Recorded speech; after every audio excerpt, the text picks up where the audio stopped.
नमस्कार साथियों, पुनः आपका मेरे YouTube चैनल एस्ट्रो चेला में स्वागत है।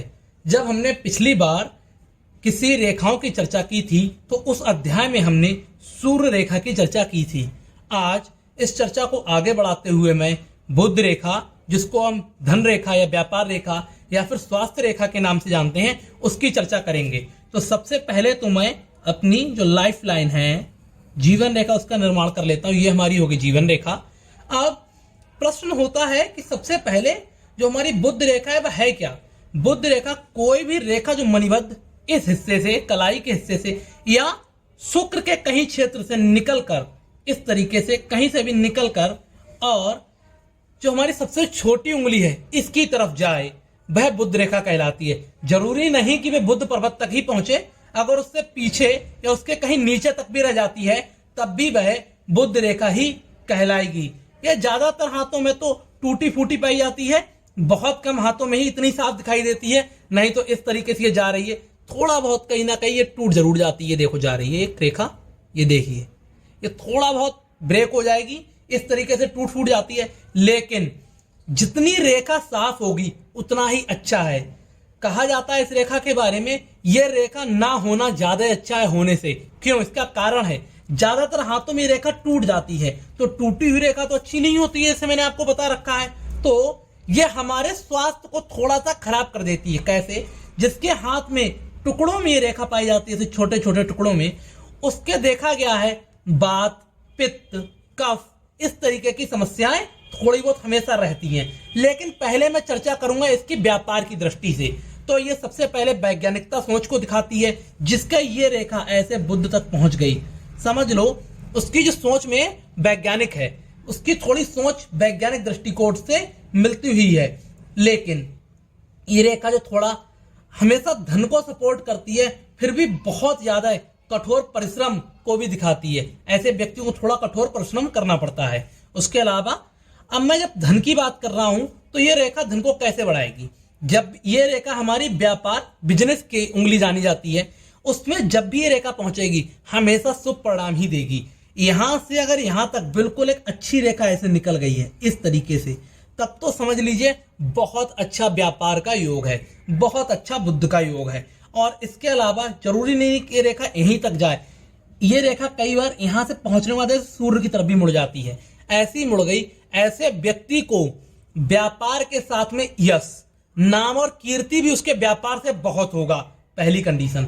दूसरी कंडीशन, यहां ना पहुंच के ये शनि की तरफ पहुंच गई, इस तरीके से पूरी रेखा गई और फिर शनि पे भी निकल गई। ऐसी स्थिति में ये व्यापार, शनि धन, व्यापार से बहुत धन कमाएगा। तीसरी स्थिति, यहां ना पहुंच के ऐसे गुरु पे निकल गई। ऐसा व्यक्ति जितने भी गुरु के कार्य हैं, चाहे अध्यापक का कार्य हो गया, शिक्षा का कार्य हो गया, शास्त्र ज्ञान हो गया, कोई ऐसी विद्या जो गुप्त विद्या, उससे वो धन कमाएगा, प्लस उससे वो धन की आजीविका भी कमाएगा। इस तरीके से ये बहुत ही अच्छी रेखा है। और यहीं से नहीं, अगर ये रेखा हमारी किसी की मस्तिष्क रेखा है, जो हमारी माइंड लाइन है, ये वह निकली है और उससे भी अगर ये निकल के आई है तब भी बुध रेखा ही कहलाएगी, मस्तिष्क रेखा की, लेकिन यह शाखा हो जाएगी। ऐसा व्यक्ति बहुत बड़ा दृष्टिकोण रखेगा व्यापारिक, और इसके अलावा कुशाग्र बुद्धि का होगा।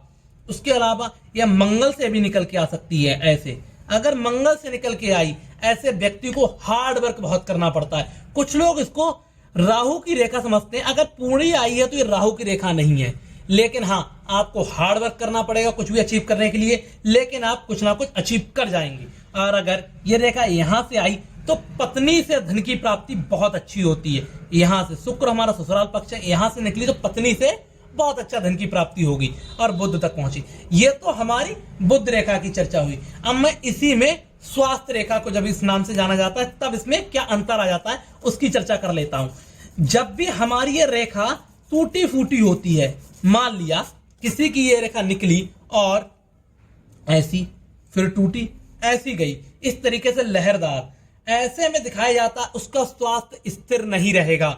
बार बार छोटी मोटी बुखार, जुकाम, खांसी चलता ही रहेगा, यह प्रॉब्लम उसको आती है। उसके अलावा अगर रेखा में ऐसे गोले बने, छोटे छोटे महीन महीन, ऐसा दिखाया जाएगा फेफड़े, हमारे शास्त्र कहते थे ऐसे व्यक्ति को फेफड़े या फिर टीबी में दिक्कत हो सकती है। मैं कोई साइंटिफिक बात नहीं कर रहा हूं, लेकिन एक जो हमारे ज्ञान है उसके हिसाब से बात कर रहा हूं। दिखाया जाता है ऐसे व्यक्ति को टीबी रोग हो सकता है, फेफड़ों में दिक्कत हो सकती है। इसके अलावा अगर ये जिगजैग मोशन में है, हमारी जो रेखा निकली और वह रेखा सीधे स्पष्ट ना निकल के ऐसी आई, यह दिखाएगा वह स्थिर नहीं रहेगा, लीवर में उसके प्रॉब्लम्स हो सकती है। यह तो बात हुई जब ये हमारी स्वास्थ्य रेखा के नाम से जानी जाती है। कुछ लोग इसे बिजनेस की रेखा भी कहते हैं, क्योंकि हमारी अगर किसी की भाग्य रेखा बहुत अच्छी है, जैसे ये रेखा है बहुत अच्छी है, क्या वह बिजनेस अच्छा कर सकता है? इसकी कोई गारंटी नहीं। हाँ, वह सक्सेस हो सकता है, अगर हाथ में सारे अच्छे गुण हैं, सारे पर्वत अच्छे हैं, सक्सेस तो होगा। बिजनेस के लिए हमें यहाँ पे कैश फ्लो जिसको हम बोलते हैं उसकी रेखाएं देखनी ही पड़ेंगी। उसके अलावा अगर साथ में ये बुध रेखा ऐसे निकल गई, तब मान लेंगे वह एक सफल व्यापारी बनेगा ही बनेगा, क्योंकि फिर इसको हम व्यापार की रेखा मान सकते हैं। उसके अलावा अगर कोई वैज्ञानिक दृष्टिकोण का है, इंजीनियर है, उसके हाथ में पाई जाती है, तब हम इसको वैज्ञानिकता की रेखा कहते हैं, तब इसका कार्य बदल जाता है। यह हमारी वैज्ञानिक सोच को भी दिखाती है। जितनी अच्छी है रेखा उतनी अच्छी उसकी सोच, उतना अच्छा उसका दृष्टिकोण रहेगा। यह रेखा कहीं से भी जा सकती है, लेकिन अगर यह रेखा केवल और केवल इस पर्वत से पहुंची यहां से, तब यह बुध रेखा नहीं, तब इसको हम लाइन ऑफ इंट्यूशन बोलते हैं, अतीन्द्रिय रेखा बोलते हैं। यह बहुत ही ज्यादा रेयर लाइन है। ऐसे में जातक जो होता है उसको होने वाली चीजों का आभास होता है। ये अतीन्द्रिय छठी इंद्रिय का काम करती है। ये बहुत विशेष रेखा है। उसके अलावा लगभग मैंने बुध रेखा, व्यापार रेखा या फिर स्वास्थ्य रेखा की पूर्ण जानकारी दे दी है। आने वाले जो अध्याय में, जो उसका नेक्स्ट अध्याय होगा, हमने यहाँ पे बुध रेखा की भी बात कर ली है, भाग्य रेखा की हम बात कर ही चुके थे, मस्तिष्क रेखा की बात कर ही चुके थे। तो आप देखेंगे ये मिलके एक धन का त्रिभुज बनाती है। ये देखिए, ये धन का त्रिभुज, इसकी चर्चा करेंगे हम इसके दूसरे पार्ट में। आशा करता हूं आपको वीडियो पसंद आया होगा। आप कृपया करके वीडियो को लाइक करेंगे, चैनल को सब्सक्राइब करेंगे। कोई भी प्रश्न हो कमेंट सेक्शन में जरूर छोड़ेंगे, या फिर मुझे astrochela@gmail.com पर सेंड कर देंगे। धन्यवाद।